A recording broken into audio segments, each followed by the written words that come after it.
Hello, and welcome to WiseChildren's Detention with me, Emma Rice.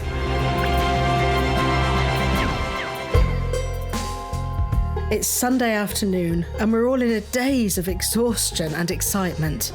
Since last Sunday's podcast, we've loaded into the passenger shed, raised the truss, built the set, and all the technical equipment has been installed.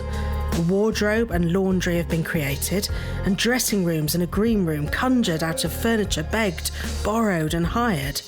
Everything and everybody has been put through its paces. Images have been keystoned, gym slips steamed, lighting focused and sound checked. We've rehearsed with cast on the set, dangled them from harnesses and added in all the technical elements. We've also built a bar, a box office and a whole front of house environment for the audience, including chalkboards and hopscotch, both of which are proving very popular. On Friday, yes, Friday, the day before yesterday, we finally opened our show and our venue to the public for the very first time. They say a lot happens in Love Island during a week. They should try hanging out with my team. At the start of the week, everyone is incredibly busy with their jobs. Everyone apart from me, that is. I can't rehearse because the cast are on a well-earned day off. So instead, I decide to bother everyone with my fluffy mic.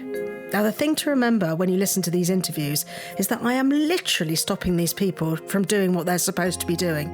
Let's start with Les Brotherston, the show's set and costume designer. We are sat in the passenger shed. We've done fit-up. What does fit-up mean? Fit-up means when we move the set from the workshops where they've been built and we build it in the space where the show's going to happen. So the space has been fitted up, so we've got a set, we've got lights, but we haven't got any actors yet, have we? No, they arrive later today. They come in at lunchtime, and then we'll do a walk around so that they can figure out what the set's like, and then we'll do some crazy kind of health and safety stuff where we dangle actors off the end of a rope and see if they like it or if they don't like it.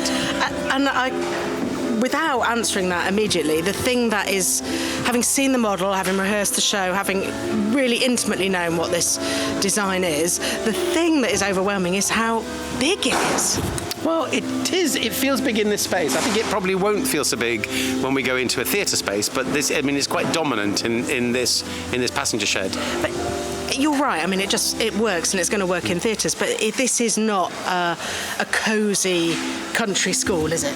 No, it's a fairly epic school, but Malory Towers was. It looked, in all the illustrations in the books, it looks like a Norman castle. So the idea of doing it in cosy little rooms doesn't seem to suit the books at all. I think Enid Blyton was writing about something which was epic and grand and exciting and daunting and thrilling.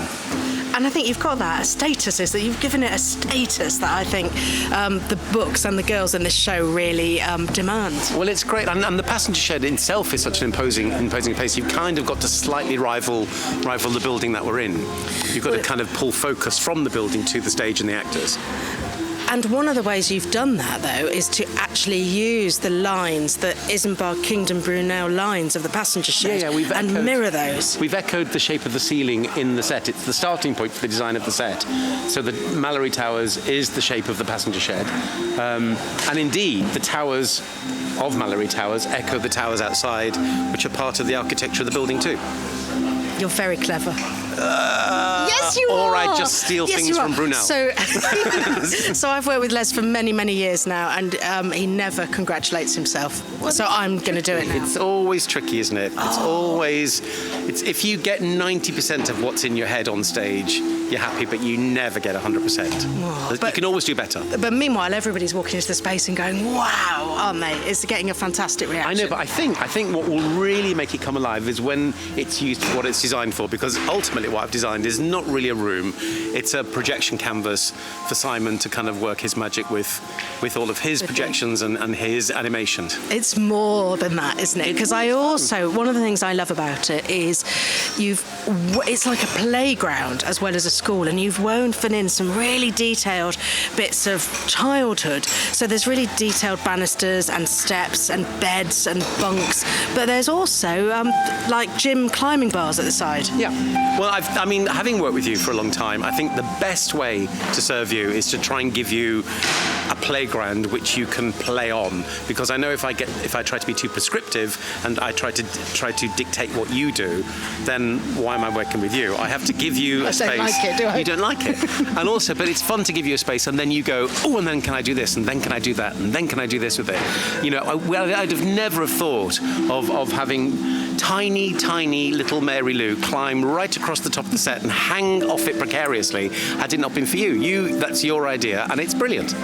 I cannot wait. I mean, we've been in rehearsals because we know what the design is, we know what the idea is, we're all saying, and this is the bit where we walk across the set, and now I'm looking at it. How many metres high is it?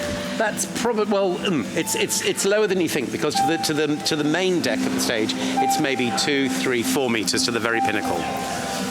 It's but amazing. Then the stage is a metre higher than the floor, and it's another 30 centimetres. So we're up to about 6 metres by the time we get to that point from the building floor. It's awesome. But what I'm enjoying actually is the relationship of the top level to the audience. Actually raising them up that high really brings them into focus, and it means you're not looking at people through other people's heads. Yeah. It really does present them in a way You've literally elevated them, which is sort of what I've been trying to do as well, is make them into this sort of set of 7 goddesses. I know, I'm looking forward to seeing them play on it and maybe come up with more ideas about what we can do. I don't think we've plotted using up the gym bars, but maybe there's a moment when we'll think that's quite fun because you've never had them, so you didn't know what you could do with them. Yeah, there's no way a group of actors aren't going to see those gym bars and climb up them. They're going to get used. What's your favourite bit of the process? Ooh, my favourite bit of the process is when you've got an idea that you think will work and then you work on it. There's that horrible bit when you don't know what to do at the beginning, when you're just floundering around, and it can be anything in your head. And what I'm describing to you, it can be anything in your head too, and it's wondering whether the two things we've got in our heads ever match. And then finally, when I do put something into 3D in a white card model or something, and then you like it, and then you encourage me, then that's the best bit, because that's when you can fly with it. The scary bit's just having to come up with something. I've never known you not have an idea, and I've never known you not have a brilliantly perfect idea. Oh, that's kind. But I mean, yeah, it happens all the time. You sit there worrying by yourself. I suppose that's the invisible bit. That's the bit that I don't see. That's the scary bit. Where you sit, I read the Malory Towers books. I read the script. I go away. I fret about it. I kind of don't quite know how to do it. And then I came to the passenger shed. And once I came to the passenger shed, I figured out we might do a wall that echoed the shape, and then that's the way in. I'm so excited. This is, well, I don't know, I've got lots of favourite bits of the process, but I honestly woke up yesterday and said it feels like Christmas. Tragic, isn't it? But I was so excited, and now I'm just wishing... See, I'm very impatient at this bit, because this is where all the technical teams are pulling everything together, and I just can't wait to get the actors. This is my worst bit. This is when everybody sees what I've been doing for the last 2 months. And who knows if they're going to like it or hate it or whatever. So it's every time another costume comes out, every time another prop comes out, every time I'm waiting to be told it's wrong. Oh, yes. And then once I've done that, it's fine. Then I can work on it. It's amazing. And the thing I haven't seen yet is there's 2 little flags with Malory Towers on that pop up, and I haven't seen them work yet. So that's what I'm looking forward to. Because yesterday they popped up and they immediately fell down the other way. That was quite that's a comedy moment, but it won't do that today. Marvellous. Thank you very much, Les. Pleasure. Simon Baker is literally halfway through the sound check. I don't know how much time we've got on this podcast, but what is your job here? I'm the sound designer and the video designer for the production. Tell me about where you're at in the process. Well, the reason you can hear lots of hoovering and drilling is because, of course, we're sound checking, which is the traditional time when people like to make as much noise as possible to cover the sound of the music. And right now... I can sense some bitterness in your voice. Only a little bit. It's one of those things. I just think my life's constantly underscored by people drilling and hoovering whenever I want there to be quiet. You've never heard me hoovering while you're trying to make me be quiet. That is true. But no, we're doing okay. The thing is, if we've all been doing this long enough to know that if I start moaning about people hoovering and drilling, everybody will stop and go on a lovely break, but then we won't be ready for this afternoon. So you just have to breathe deep and hope it's all going to be okay. And right now, Jay Jones is at the console and Ian Ross is on the drum kit, and we're just quickly sound checking the drums. But you're not just doing the sound this time, are you? You're doing the animation. We've got the animation, the video projections to deal with as well, yeah. How have you found that? Because this is a new venture for you. Completely new. It's okay. I mean, the thing is that I don't know, we'll see today. We've applied the kind of same theory of how you make a sound effect to how you might make video content. So we'll see whether my theory comes good later on. And you've shared the contact, haven't you, with Beth Carter and Stuart Mitchell, who did the animation for WiseChildren? Yeah, we work with them. So they've done the play within a play, the Midsummer Night's Dream part of Malory Towers. And their work's beautiful. They were in earlier, I can't remember, a couple of days ago, and they've dropped that off. So I'm looking forward to seeing that. I'm looking forward to seeing all of it on the massive Les Brotherston set. So it's going to be great. And the work you've done is a bit more about setting the location. And you've done some extraordinary stuff, suggesting the train journey and the cliffs. How did you do it? It looks like a line drawing. It looks like a hand-drawn illustration. Well, because it's us and because it's me, obviously we cheated quite a lot. So we looked around for lots of static images and lots of moving images, stop moving images of the footage we wanted. Clearly, we couldn't go out and record a big drone shot of a steam train leaving London. So we hunted around, found that footage we wanted. We've then treated it, slowed it right down, made it look a bit scratchy, a bit black and white movie, and then we applied another texture over the top, so it looks hand-drawn. So it's taken a long time. I've had to learn lots of new skills and lots of new bits of software, but I think we've got there. I think the content looks as sharp as we can make it at the moment. So It looks amazing. I think it's good. I think it's really good. I'm really looking forward to seeing the company interact on the train journey with it today, just to see whether we've got the scale of it all right. But I think it's good. I can't wait. I can't.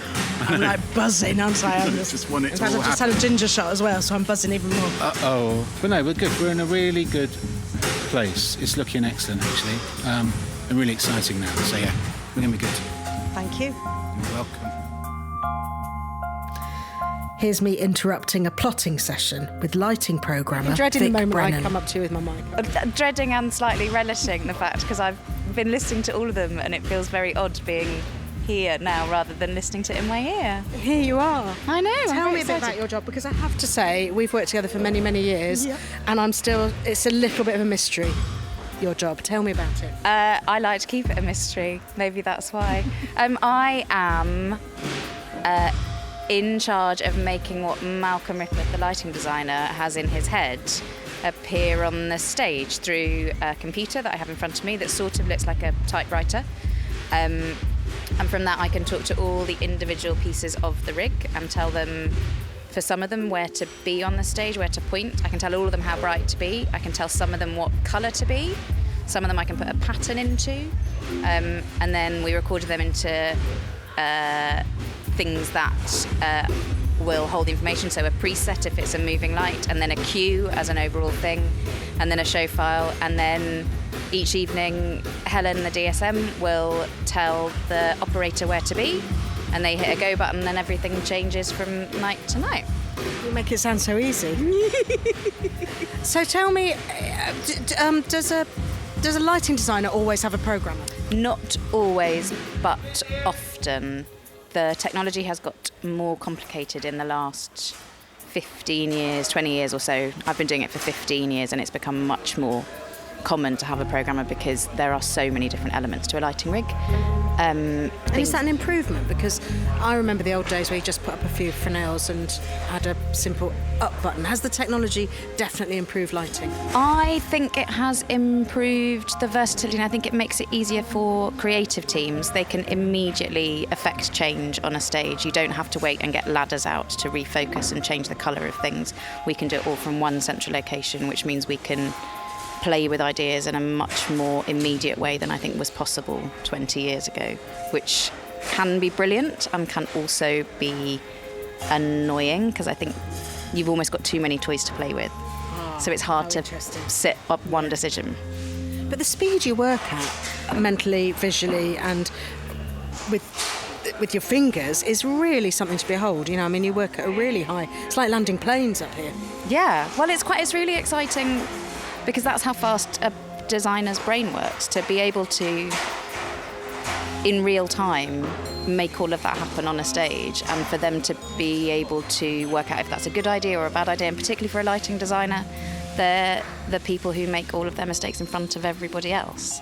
So is that a key, the relationship between lighting designer and you, is that a key relationship? I think so. I think it becomes a bit of a you sort of become part of the design process because you can have conversations about what the rig is capable of, what you can make happen, which a lighting designer might not be thinking about. They're mainly often thinking about the overall look of it rather than how we get sometimes from one place to another or what other options we have available. So it is really important to be able to have that conversation and a bit of trust that as a programmer you're all happy to volunteer something.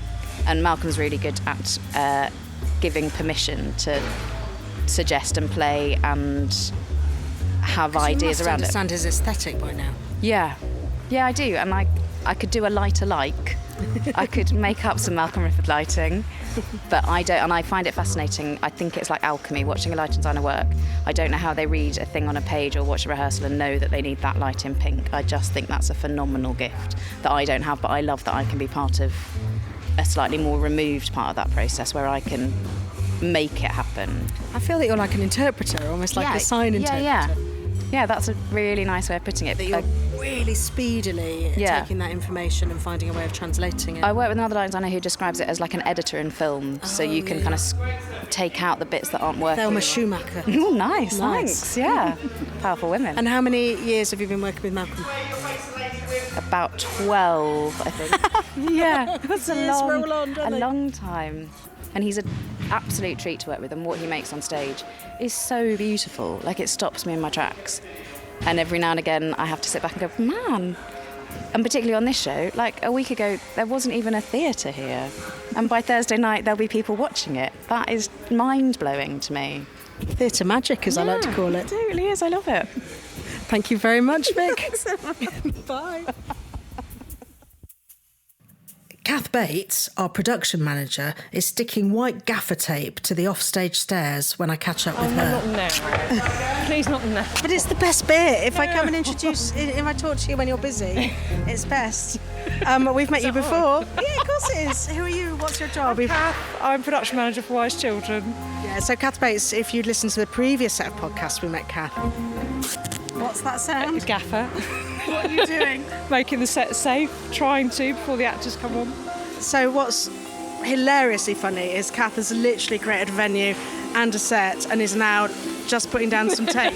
So it's the smallest job you've probably done for months. And I think it's an anxiety thing. I do tend to do sweeping and gaffer at this point as a sort of calming exercise, I think. It's looking amazing. It is. I'm really, really proud.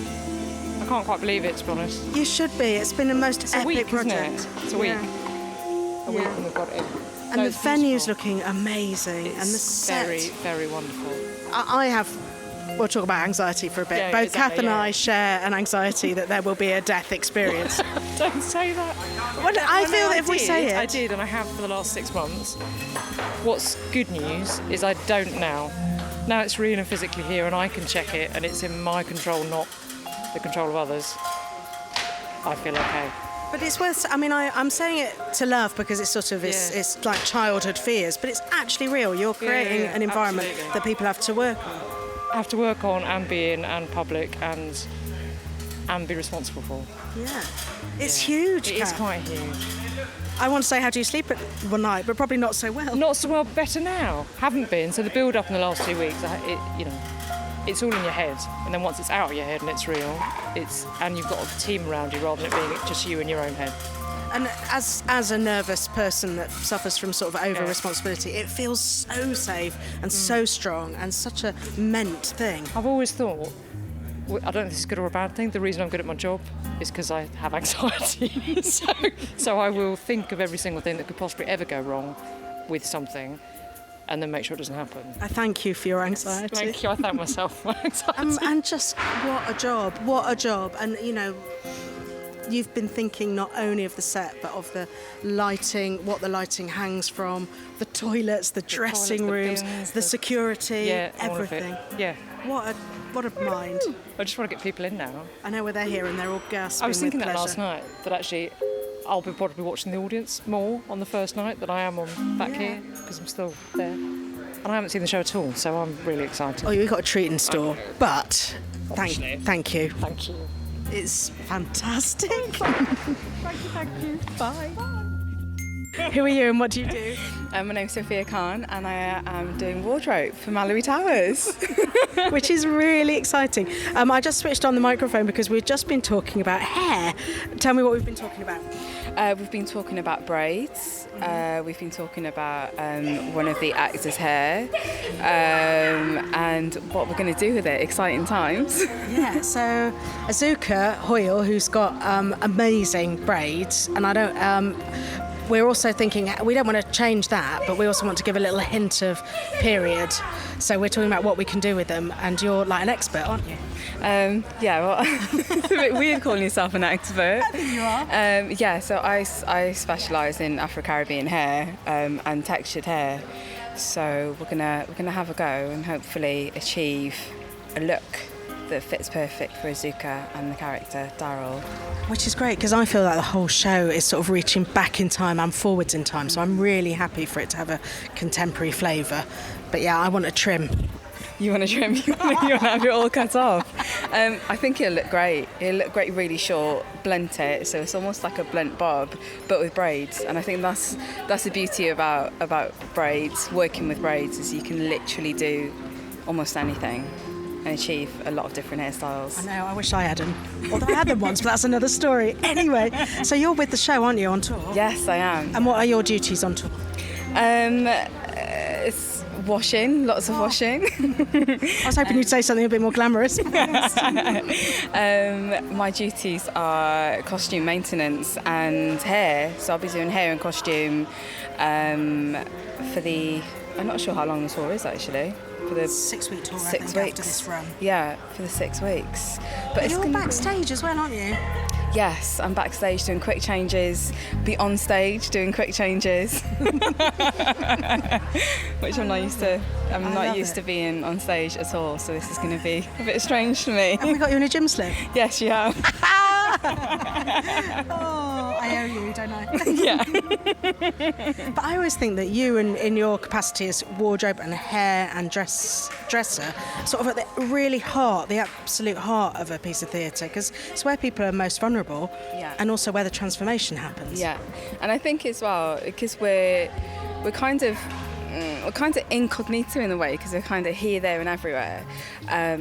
So people overlook wardrobe a lot, but we work closely with the actors, and we're kind of like the mum, I think, of the tour, because a lot of people come to wardrobe just to have a cup of tea, a gossip, or a natter, or a cry, and they usually go to wardrobe just for a cuddle.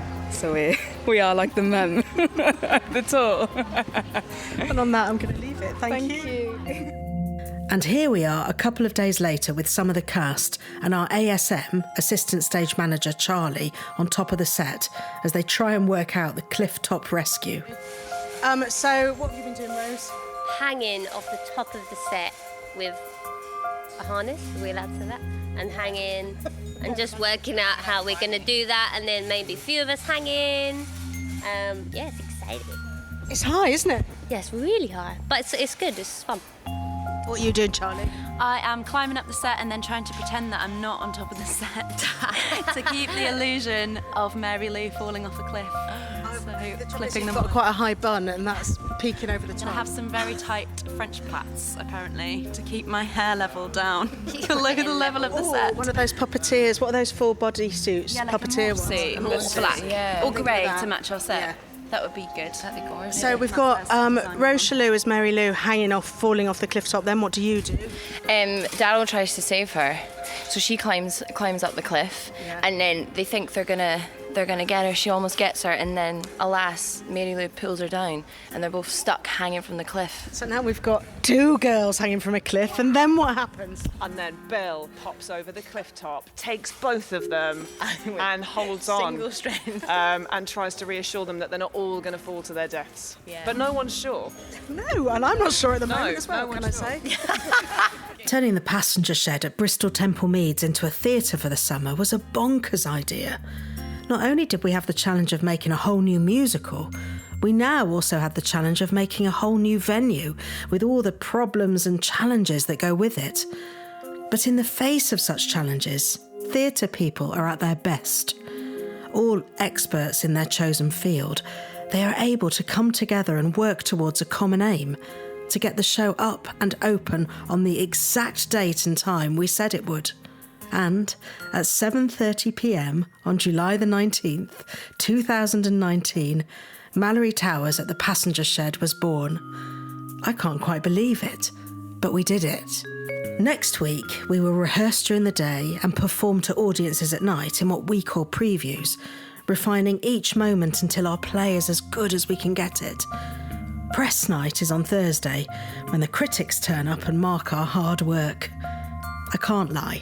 It's impossible not to be a little bit nervous. So many people have put so much into this. Everything matters. Malory Towers matters. And caring this much can make you feel a bit vulnerable at times. But it's worth it. It is so, so worth it. Head back to school this summer with Enid Blyton's Malory Towers, live on stage at the Passenger Shed, Bristol. Join Daryl, Mary Lou and friends for midnight feasts and thrilling adventures as they discover what the world has in store for them. The new show from director Emma Rice and the creators of WiseChildren and Brief Encounter, Malory Towers, is at the Passenger Shed right next to Bristol Temple Meads station from the 19th of July. Book now at bristololdvic.org.uk.